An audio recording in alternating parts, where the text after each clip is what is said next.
Hidden deep lie secret within the ruins. Kebanyakan keajaiban dunia itu dipilih bukan cuma karena bangunannya megah atau masih kokoh sampai sekarang, tapi karena setiap tempat punya cerita panjang tentang manusia yang pernah hidup di sana. Bukan sekadar tumpukan batu yang keren dilihat, tapi ada seni, budaya, kepercayaan, bahkan tradisi yang tertanam di setiap detailnya, hingga sejarah dan kisah luar biasa yang dibawanya sampai hari ini. Selama ratusan, bahkan ribuan tahun, bangunan-bangunan ini sudah melewati musim hujan, badai besar, terik panas, sampai gempa bumi. Tapi, mereka masih berdiri tegak sampai sekarang. Padahal, waktu bangunan itu dibuat, teknologi konstruksi belum secanggih era modern. Nggak ada alat berat, nggak ada komputer, bahkan bahan bangunannya pun masih sederhana. Nah, pertanyaan yang bikin penasaran adalah, gimana caranya bangunan-bangunan ini bisa tetap kokoh sampai hari ini? Dan itu yang bakal kita bahas kali ini. Kita mulai dari negeri tirai bambu, di mana salah satu situs keajaiban dunia, Tembok Besar Cina, berdiri kokoh. Panjangnya mencapai 8.850 km. Bahkan sebuah penelitian menyatakan panjangnya mencapai 21.200 km. Dalam sejarahnya, tembok ini dibangun oleh Kaisar Qin Shi Huang pada abad ketiga sebelum Masehi. Tujuannya adalah mencegah serangan dari masyarakat nomaden. Tembok Besar Cina memang dibangun tidak secara bersamaan, tapi serangkaian tembok dan benteng dibangun secara bertahap selama beberapa ratus tahun. Selama itu, sekitar 100 juta ton batu bata, batu, dan lumpur jadi bahan bakunya. Dan yang pasti mengesankan, tembok ini dibangun sebelum ada teknologi konstruksi modern dan benar-benar memanfaatkan bahan-bahan tradisional yang ada di sekitar tembok. Sebelum ada batu bata dan balok, bangunan ini hanya dibuat dengan cara memadatkan tanah, kayu, dan bahkan alang-alang. Bukan hanya itu, dikutip dari Smithsonian, sebuah penelitian di Zhejiang University mendapati jeruk nipis serta campuran air dan beras ketan yang digunakan sebagai adonan untuk membangun tembok. Tidak ada mesin saat itu. Semuanya diangkut dengan tangan dan pakai punggung manusia atau gerobak atau hewan untuk membangun tembok ribuan kilometer. Hanya saja, nih, ada kisah miris selama pembuatan tembok ini.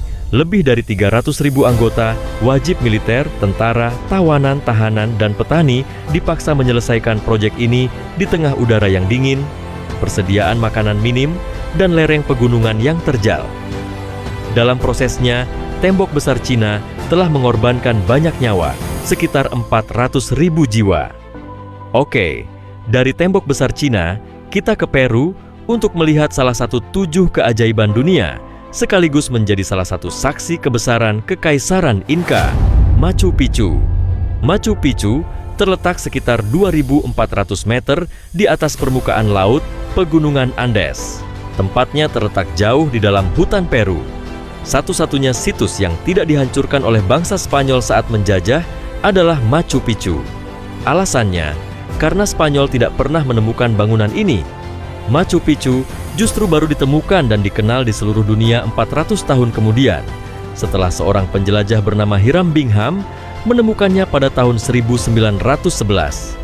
Nah, yang menarik, sekitar 75% konstruksi dari Machu Picchu masih asli, yang terdiri dari 2 kompleks yang dihubungkan oleh lebih dari 3.000 anak tangga. Kompleks bangunan ini juga dilengkapi sistem irigasi yang canggih, membuktikan tingginya peradaban Inka.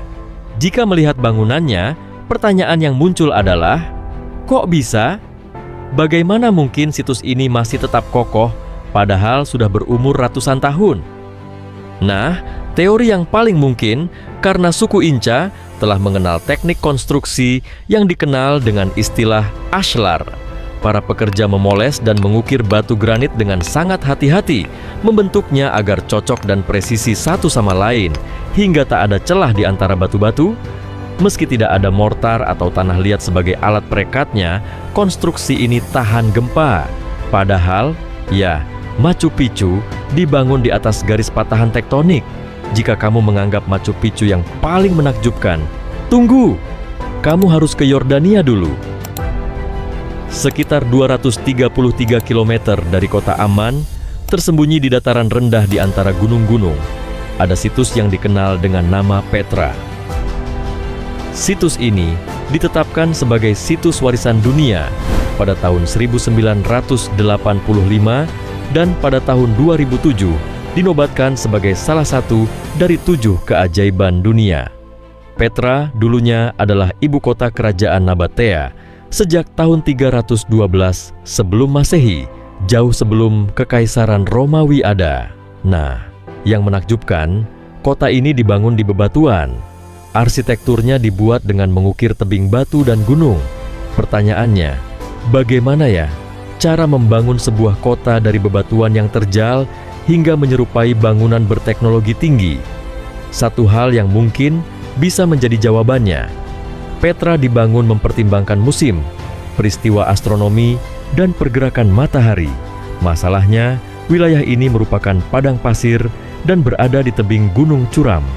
Hujan memang turun dalam waktu singkat, tapi sangat deras. Jadi, para arsitek pada saat itu harus melindunginya dari hujan. Maka, dibuatlah saluran air dan kolam yang besar di padang pasir untuk menampung airnya. Mereka yang bekerja adalah orang-orang yang sangat terampil dan jumlahnya tidak banyak dan harus dikerjakan dengan sangat hati-hati. Jadi, butuh waktu yang sangat lama untuk membangun kota ini hingga semenakjubkan apa yang kita lihat sekarang. Dan faktanya, kota Petra dibangun di atas batu pasir merah selama 500 tahun lamanya. Situs yang satu ini telah berulang kali masuk dalam daftar 7 keajaiban dunia, baik versi modern maupun versi kuno. Dari ketujuh situs yang masuk dalam daftar keajaiban dunia kuno, Piramida Giza adalah satu-satunya yang masih berdiri dan merupakan bangunan asli dari era Mesir kuno.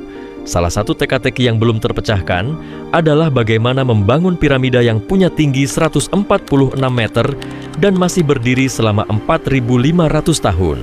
Belum lagi nih, sekitar 2,3 juta bongkah batu yang digunakan dengan berat batu masing-masing antara 2,5 hingga ada yang beratnya 70 ton dan dikerjakan hanya dalam waktu 27 tahun.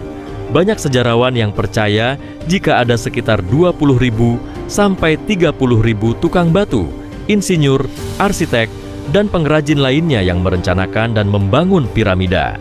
Hal ini, ya, karena para arkeolog menemukan sisa-sisa desa yang dibangun khusus untuk ribuan pekerja. Kemungkinannya, para pekerja datang dari pemukiman jauh di sepanjang Sungai Nil untuk mencari pekerjaan. Selain itu, ditemukan juga makam yang berusia lebih dari 4.000 tahun yang mengikuti ritual kematian sama dengan yang dilakukan kepada Raja Mesir kuno. Yang artinya, para pekerja sangat dihormati dan bukanlah budak. Mengenai bagaimana cara piramida ini dibuat, masih menimbulkan perdebatan. Para arkeolog memang mengklaim telah menemukan sisa-sisa dari metode pembangunan piramida.